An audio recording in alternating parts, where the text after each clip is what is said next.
থাম্বনেলটি দেখেই নিশ্চয়ই বুঝতে পারছেন আজ ক্রিকেটার সাকিব আল হাসানকে নিয়ে কিছু কথা বলবো।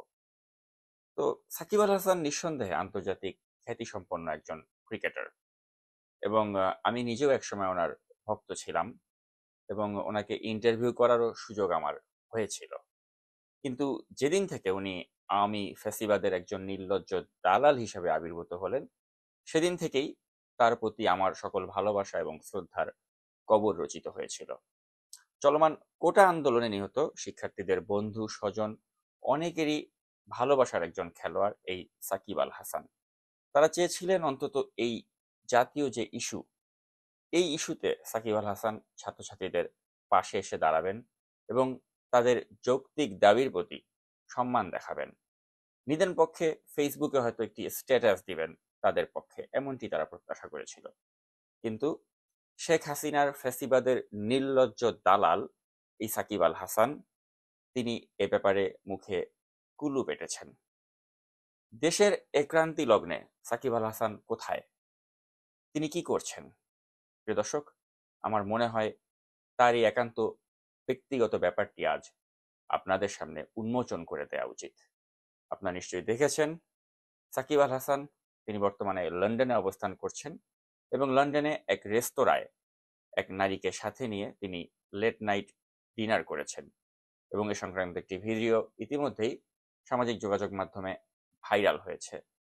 তো চলুন প্রথমে আমরা দেখে নেই সেই ভিডিও ক্লিপটি। ওই দেখো জাতির আরেক কুলাঙ্গার এখানে বইয়া বইয়া আরেক বিডি লইয়া সীসা খায়। আর দেশের মধ্যে মানুষ এভাবে মরতাছে, এর চেহারার মধ্যে বিন্দু পরিমাণ সাফ নাই দেশপ্রেমের।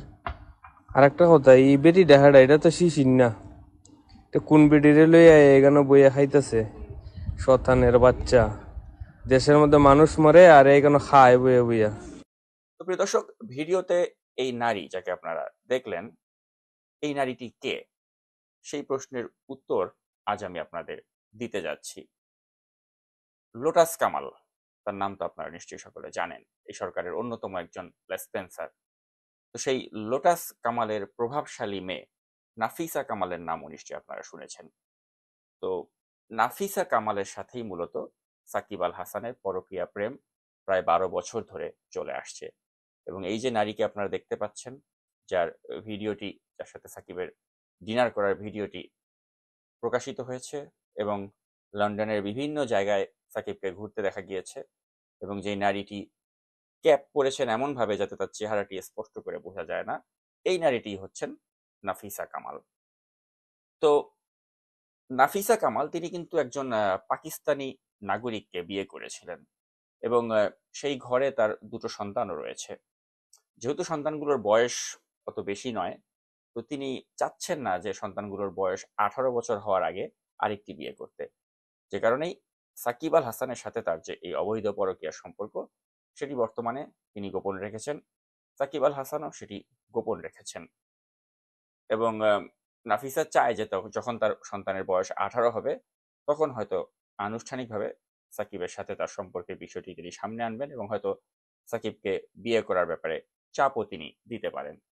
আর সাকিব আল হাসানও একজন ধুরন্ধর এবং বাটপার প্রকৃতির মানুষ, যেটি আপনারা সকলেই জানেন এবং আপনি এটাও হয়তো জানেন যে তার স্ত্রী শিশির, তিনি মার্কিন যুক্তরাষ্ট্রের নাগরিক এবং সাকিবের সন্তানগুলোও কিন্তু মার্কিন যুক্তরাষ্ট্রে জন্মগ্রহণ করেছে এবং আপনারা নিশ্চয়ই জানেন যে মার্কিন যুক্তরাষ্ট্রের আইন অনুযায়ী সাকিব যদি এখনই শিশিরের সাথে বিবাহ বিচ্ছেদ করতে যায়, তাহলে তার যে সম্পত্তি রয়েছে সেটি নিয়েও একটা টানাপোড়েন শুরু হবে। তার সন্তানদের প্রতি তার যে একটা চাইল্ড সাপোর্ট, সেটিও তাকে বেশ ব্যাপক অর্থে শোধ করতে হবে।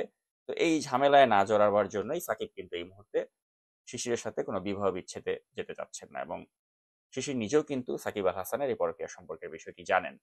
তো অনেকটা মিউচুয়াল আন্ডারস্ট্যান্ডিং তাদের মাঝে রয়েছে, যে কারণেই কিন্তু সাকিব এবং শিশির তাদের দাম্পত্য কলহ চললেও অফিসিয়ালি কোনো ডিভোর্সে তারা যাচ্ছেন না। আর অন্যদিকে নাফিসা কামাল, তিনি কিন্তু সাকিবের সাথে ইতিপূর্বে যে ঘোরাঘুরি করেছিলেন, এ ধরনের ছবিও কিন্তু আমাদের কাছে এসেছিল। বাংলাদেশে থাকতেও তারা নানা সময় ঘোরাঘুরি করেছেন, একসাথে রেস্তোরাঁয় খেয়েছেন, সে ধরনের ছবিও কিন্তু লিক হয়েছিল। তো এখন মোটামুটি তাদের ইনার সার্কেলের যারা রয়েছেন তারা কিন্তু জানেন তাদের এই পরকীয়া সম্পর্কটির বিষয়ে এবং এই সম্পর্কটিকে কেন্দ্র করেই কিন্তু সাকিব আল হাসান ডামি ভোটে তিনি শেখরের মতো একজন প্রভাবশালী এমপি ওই আসনে শেখরকে বাদ দিয়ে নিজে নমিনেশন নিয়েছেন এবং নিজে এমপি হিসেবে তিনি জয়ী হয়েছেন। এই পুরো প্রক্রিয়াটিতেই কিন্তু নাফিসা কামালের একটা ভূমিকা ছিল, অর্থাৎ নাফিসা কামালের সুপারিশেই কিন্তু সাকিব আল হাসান আলটিমেটলি এই বিনা ভোটের ডামি নির্বাচনে এমপি হয়েছেন। তো এই হলো প্রিয় দর্শক মূল বিষয়। তো এ থেকে আমরা যেটা একটা কনক্লুশন টানতে পারি সেটা হচ্ছে যে সাকিব আল হাসান তিনি যে মানে শুধুমাত্র একজন অর্থলিপ্সু এবং আওয়ামী ফ্যাসিবাদের দালাল তাই নয়, তিনি নৈতিকভাবে অধপতিত এবং স্ত্রী থাকা সত্ত্বেও পরনারীতে আসক্ত একজন নীতি এবং নৈতিকতাবিহীন পুরুষ, যেটি আমাদের সামনে প্রমাণিত হলো। আর শুধু সাকিবই নয়, চলমান ছাত্রদের এই যে আন্দোলন, এই আন্দোলন আমাদের সামনে উন্মোচন করে দিয়েছে যে আমাদের ভালোবাসার যে সেনাবাহিনী তারাও কিন্তু এই সাকিবের মতোই, তারাও কিন্তু নৈতিকভাবে অধপতিত। সাকিব হয়তো নারী ঘটিত কাণ্ডে নৈতিকভাবে অধপতিত, আর এই সেনাবাহিনী তাদের নৈতিক অধপতনটা আমরা দেখতে পেলাম যখন দেখলাম যে নিজ দেশের নিরস্ত্র জনগণের উপর তারা নির্বিচারে গুলি ছুড়ল, যেটা আমাদের কল্পনারও বাইরে ছিল।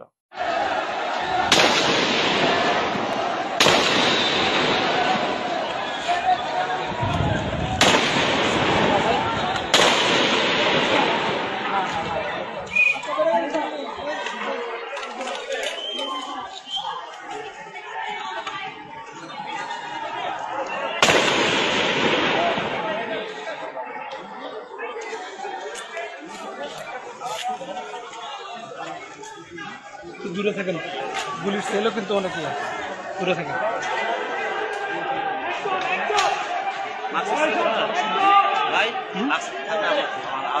তো প্রিয় দর্শক, প্রতিহিংসা পরায়ণ নারী শেখ হাসিনার উন্মাদ আচরণ আমরা দেখছি এবং তার এই উন্মাদ আচরণকে প্রশ্রয় দিয়ে চলেছে তারই আশেপাশের পুলিশ কর্মকর্তারা এবং এর সাথে যোগ হয়েছে সেনাবাহিনীর কর্মকর্তারাও। এবং তার বিশ্বস্ত শেখ হেলাল তিনি কিন্তু শেখ হাসিনার এই দুর্দিনে তিনি থাইল্যান্ডে পাড়ি জমিয়েছেন এবং এ কারণেই শেখ হেলালকে উচিত শিক্ষা দেওয়ার জন্য শেখ হেলালের মেয়ের জামাই ব্যারিস্টার আন্দালিব রহমান পার্থকে শেখ হাসিনার নির্দেশেই গ্রেপ্তার করা হয়েছে এবং রিমান্ডেরও আদেশ দেওয়া হয়েছে। যদিও আমরা জানি যে আন্দালিব রহমান পার্থ তিনি যতই শেখ হাসিনার এই অ্যাডমিনিস্ট্রেশন তাদের সমালোচনা করুন না কেন, তিনি কিন্তু ব্যক্তি শেখ হাসিনাকে কিন্তু সেভাবে কোনো টকশোতে সমালোচনা করেননি কখনো। অর্থাৎ শেখ হাসিনার প্রতি খালা হিসেবে তার কিন্তু একটা শ্রদ্ধাবোধ কাজ করতো, কিন্তু সেই প্রতিহিংসা পরায়ণ খালার আক্রোশ থেকে কিন্তু তিনিও বাদ গেলেন না। তো আন্দালিব পার্থ যেভাবে বাদ যায়নি, ঠিক একই প্রক্রিয়া আমরা দেখলাম যে নুরুল হক নূর, তার উপরে কিন্তু শেখ হাসিনার পক্ষ থেকে একটা মধ্যযুগীয় বর্বরতা চালানো হয়েছে। তাকে গ্রেপ্তার করে রিমান্ডে নিয়ে কি ধরনের শারীরিক নির্যাতন করা হয়েছে সেই ভিডিও চিত্র আজ প্রকাশিত হয়েছে, যেটা সত্যি আমাদের বিবেককে নাড়া দিয়েছে।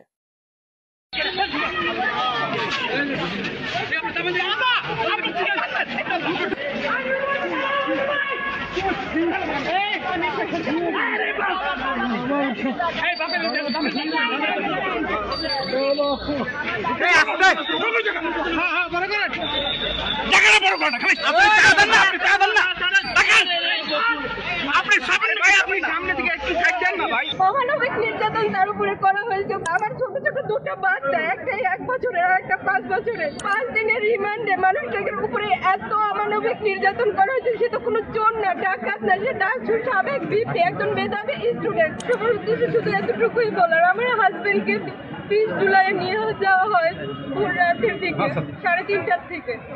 তো তাকে সুস্থ স্বাভাবিক একটা মানুষকে নিয়ে যাওয়া হয়েছিল, 40 ঘন্টা তার উপরে মানে তার নিখোঁজ ছিল। অমানবিক নির্যাতন তার উপরে করা হয়েছে। কোর্টে উঠানো হলো 22 তারিখে, তখনও সে মোটামুটি একটু মানে যাই ছিল একটু। বাট এই 5 দিনের রিমান্ডে মানুষটাকে উপরে এত অমানবিক নির্যাতন করা হয়েছে। সে তো কোনো চোর না, ডাকাত না, সে সাবেক বিপি, একজন মেধাবী স্টুডেন্ট। সে হাঁটতে পারতেছে না, তার মানে পা উপরে উঠে, মানে এটা তো কোনো একটা মানে কিভাবে যে বলবো এই কথাগুলো। আমার ছোট ছোট দুটো বাচ্চা, একটাই 1 বছরের আর একটা 5 বছরের। ওরা শুধু শুধু ওর বাবার কথা বলে। বড় বাচ্চাটার খাওয়ানো বন্ধ হয়ে গেছে, বাট সেই মানুষটাকে যখন এই অবস্থায় দেখতে হয়, অন্তত আর যে অবস্থা তাকে করা হয়েছে, তার এখন ইমিডিয়েট জন্য ট্রিটমেন্ট দরকার, বিশেষ করে চিকিৎসা। আগে তো তার চিকিৎসাটা দেওয়া হোক, সেটাও তারা দিচ্ছে না। বলতে পারতেছি না যে একটা মানুষকে সুস্থ স্বাভাবিক একটা মানুষকে নিয়ে এভাবে কেউ অমানবিক মানে মানবাধিকার তো মানে লঙ্ঘন, মানে সে তো মানে সে তো কোনো চোর না, ডাকাত না, আর সে তো এই আন্দোলনের সাথে সম্পৃক্ত ছিল না। প্রিয় দর্শক, এই বর্বরতার চিত্র কিন্তু এখানেই শেষ নয়। ধীরে ধীরে আরো অনেক বর্বরতার চিত্র আমাদের সামনে উন্মোচিত হচ্ছে। ছাত্র আন্দোলন দমাতে আচমকা গুলি করে পাখির মতো মানুষ হত্যা করা হয়েছে। ধারণা করা হচ্ছে এগুলো স্নাইপারের গুলি এবং কোনো উঁচু বিল্ডিং অথবা দূরের কোনো বাসা থেকে গাইডেড করা গুলি ছিল এগুলো। আবার অনেক ক্ষেত্রে আমরা দেখেছি যে রাবার বুলেটের পরিবর্তে সরাসরি হত্যার উদ্দেশ্যে কিন্তু প্রাণঘাতী বুলেট ছুড়া হয়েছিল। মারছে তো এক গুলিতে দুইটারে মারছে। এই লোকটার মাথায় আবার কি ব্যথা পেয়েছে? একটু দেরিতে আর একটা অথচ প্রিয় দর্শক, আমরা দেখতে পাচ্ছি যে শেখ হাসিনা এসব নিহতদের জন্য তিনি চোখের পানি ফেলছেন না। তিনি চোখের পানি ফেলেন স্থাপনার জন্য, যে স্থাপনা তিনি চাইলেই কিন্তু তার 400 কোটি টাকা মেরে দেয়া পিয়ন বা চাপরাশিদের টাকা দিয়েই পুনর্নির্মাণ করতে পারেন। মোট কথা হলো, জনগণের ভোটে যে সরকার নির্বাচিত হয় তার জনগণের প্রতি দায়বদ্ধতা থাকে। শেখ হাসিনা তো জনগণের ভোটে নির্বাচিত নন এবং এ কারণেই জনগণের প্রতি তার কোনো দায়বদ্ধতা নেই। তাই তার এই সরকার যা ইচ্ছা তাই করতে পারে এবং বর্তমানে শেখ হাসিনা যা ইচ্ছা তাই করে চলেছেন। তবে এসব অন্যায় অনাচার সবকিছুই আমরা রাখবো মনে। লাল কালিতে লিখব ইতিহাস। বাংলাদেশের মাটি থেকে করব হাসিনার বিনাশ।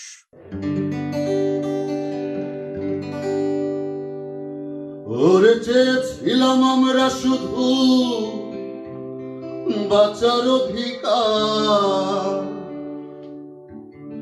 অধিকার চাইতে গিয়ে হলাম রাজাকার। ওরে স্বৈরাচারী,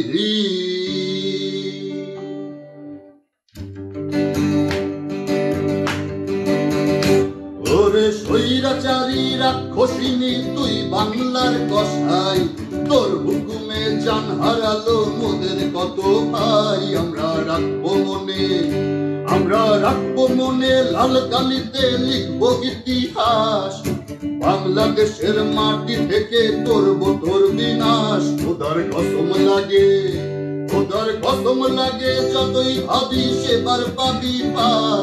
সারা বিশ্ব জানে তুই যে সাইকো খুনি কুলাঙ্গার। তোর খবর আছে হিসাব হবে তোর অনন্ত পাপের। টান দিয়া তোর ছিড়ব জিহ্বা দেশটা কি তোর বাপের। ওরে শেখের বেটি ধরবো ভেটি তোর ঘরে কয় মাথা। এমন জায়গায় মারবো যে তোর বসলে লাগবে ব্যথা। ওরে উহুয়াহা শাহাবাদী তোদের বয়ান শেষ। তোদের বয়ানে ধ্বংস হইল সোনার বাংলাদেশ যেন চোলা ভাতি। ওরে মানুষ মারা তোদের কাছে যেন চোলা ভাতি। বুক খুললেই ত্যাগ দিয়েছিস রাজাকারের নাতি। এবার মুখটা লুকা টুঙ্গি পাড়ার মন্ত্রী পুলিশ সেনা। ওরা সব বেতন হাসিনার টাকায় কেনা পয়দা সোনাগাছি। ওরে সোনাগাছির পয়দা তোরা খুনির জাত। আমার ভাইদের রক্তে রাঙা তোদের পাপি হাত। সব মনে রাখা হবে, সব মনে রাখা হবে, সব মনে আরে রাখা হবে।